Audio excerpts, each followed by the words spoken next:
नमस्कार, आप देख रहे हैं न्यूज 18 बिहार झारखंड और मैं आपके साथ लक्ष्मी।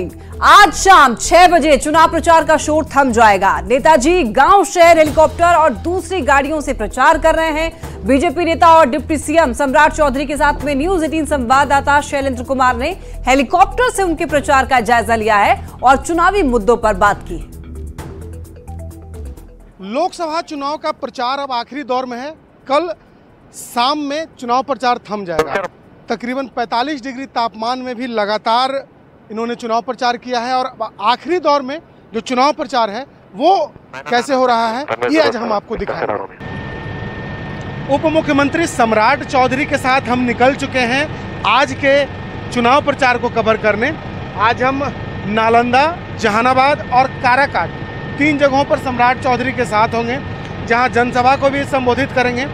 हमारे साथ इस वक्त सम्राट जी मौजूद हैं। सम्राट जी, जब से चुनाव प्रचार शुरू हुआ है सैकड़ों आपने चुनावी सभा की होंगी, क्या आंकड़ा अभी तक आप देखते हैं? देखिए, जो प्रथम फेज से हम लगातार यात्रा कर रहे हैं और लगभग 200 के करीब सभाएं हम लोगों ने किया है। यह स्पष्ट दिखता है कि बिहार में फिर मोदी जी को वोट करना चाहता है, नीतीश जी का सहयोग करना चाहता है। इसलिए पूरी तरह, पिछले बार 1 सीट छूट गया था, 40 की 40 सीट फिर भारतीय जनता पार्टी और एनडीए को देने जा रही है बिहार की जनता। लोगों का जो मूड है इस बार क्या देख रहे हैं? चूँकि एक और महागठबंधन का पूरा कुनबा है, राहुल गांधी भी चुनाव प्रचार में आए, आप लोग भी, बीजेपी के तो तमाम जो बड़े चेहरे हैं देश भर के वो लोग बिहार आ रहे हैं। नहीं, स्वाभाविक है, बिहार की राजनीति एक महत्वपूर्ण प्रदेश है और 40 की 40 सीट जीतने के लिए सारे लोग लगे हैं। लेकिन बिहार में एनडीए गठबंधन के लोगों ने सिर्फ भ्रम फैलाया, संविधान खतरे में है। बताइए, जिस व्यक्ति ने संविधान की रक्षा किया हो, आदरणीय प्रधानमंत्री नरेंद्र मोदी के नेतृत्व में लगातार देश विकास कर रहा हो, उनको ये लोग चैलेंज कर रहे हैं। और एक तरफ इन लोगों ने लूटने का काम किया, भ्रष्टाचार के प्रतीक हैं और परिवारवाद के प्रतीक। और आप देखे होंगे कि कल जो एक नौजवान की परसों एक हत्या हुई, उसमें भी लाल झंडे के लोगों का हाथ है। ये मूड़ी काटने वाले माले के साथ राजद का समझौता हुआ, क्योंकि राजद भी उसी मानसिकता का है, ये गुंडागर्दी करने वाली पार्टी। इसलिए बिहार की जनता सब देख रही है। 4 तारीख को जब रिजल्ट आएगा तो पूरी ललटेनिया को पता चल जाएगा कि उनकी पूरी तरह लालटेन फूट गया।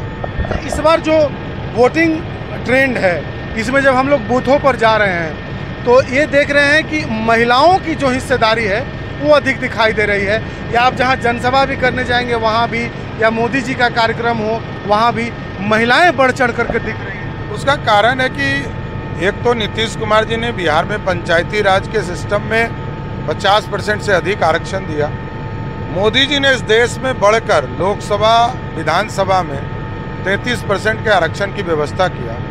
महिलाओं को स्वयं सहायता समूह के माध्यम से पूरी तरह मोदी जी और नीतीश कुमार जी ने उनको सहायता पहुंचाया और लखपति दीदी बनाने का काम शुरू किया। तो महिलाएं स्वाभाविक है, अपने सम्मान के लिए, भारत की रक्षा के लिए और भारत के भविष्य के लिए महिलाएं वोट करेगी और मोदी जी और नीतीश जी को मजबूत करेगी। आखिरी फेज में जहाँ जहाँ चुनाव है, यदि हम बात कर लें जहानाबाद की, काराकाट की, बक्सर की, तो इन जगहों पर जैसे काराकाट में पवन सिंह एक फैक्टर नए आ गए। जहानाबाद में जो भूमिहार समाज के लोग हैं वो कहते हैं कि भाई हमारे जाति से लोगों को वोट मिलना चाहिए था। बक्सर में भी कमोबेश इस तरीके की चर्चाएं हो रही हैं। तो इन चीज़ों से कैसे आप लोगों ने तैयारी की है? देखिए, जनता सिर्फ मोदी जी को वोट देना चाहती है, कौन कैंडिडेट है ये नहीं पता है। मोदी जनता के बीच में जाएंगे, आप स्वयं एहसास करें, जनता सिर्फ और सिर्फ मोदी जी को वोट देना चाहिए, क्योंकि मोदी जी प्रधानमंत्री बनेंगे तभी जो है गरीबों का कल्याण हो पाएगा, गरीबों के लिए अनाज का पहुंचाने का काम हो पाएगा, आयुष्मान भारत मिल पाएगा। इसलिए गरीबों को इन सब से मतलब नहीं है, मोदी जी से मतलब है। इसलिए सारे सीट जो अंतिम फेज के 8 सीट हैं, 8 के 8 हम जीतेंगे। आप कह रहे हैं कि हम सीटों को जीत रहे हैं, लेकिन जो महागठबंधन का कुनबा है, लालू प्रसाद यादव है, उनका कहना है कि 4 तारीख को मोदी की विदाई तय है। अब लालू जी मोहम्मद लालू प्रसाद भी बन जाए तो उससे फर्क क्या पड़ता है। बिहार की जनता ने 15 साल आपके शासन दिया है और आपका जो गुंडागर्दी है और आपने जो बिहार को लूटा, बिहार की जनता ने देखा। इसलिए एकदम स्पष्ट है, बिहार की जनता मोदी जी के और नीतीश जी के साथ है। तो बिल्कुल आखिरी चरण का चुनाव प्रचार चल रहा है और हमारे साथ सम्राट चौधरी थे, जिन्होंने एक बार फिर से यह दावा किया है कि बिहार की सभी तमाम सीटों पर जीत होगी और साथ ही साथ जो जनता है वो प्रधानमंत्री नरेंद्र मोदी के साथ खड़ी है। लोकसभा चुनाव के आखिरी चरण में सम्राट चौधरी ने आज कई क्षेत्रों में एक साथ चुनावी सभा को संबोधित किया। इस दौरान हमारी टीम भी उनके साथ मौजूद रही। सबसे खास बात है, यदि हम आखिरी चरण की बात करें तो मीसा भारती, रविशंकर प्रसाद, रामकृपाल यादव, आर.के. सिंह सहित कई जो दिग्गज चेहरे हैं उनके भविष्य दांव पर लगे हैं और ख़ास तौर पर 1 तारीख को मतदान होना है। तो ऐसे में न्यूज़ 18 भी आपसे अपील करता है कि 1 तारीख के मतदान में बढ़ चढ़कर हिस्सा लीजिए। शैलेंद्र।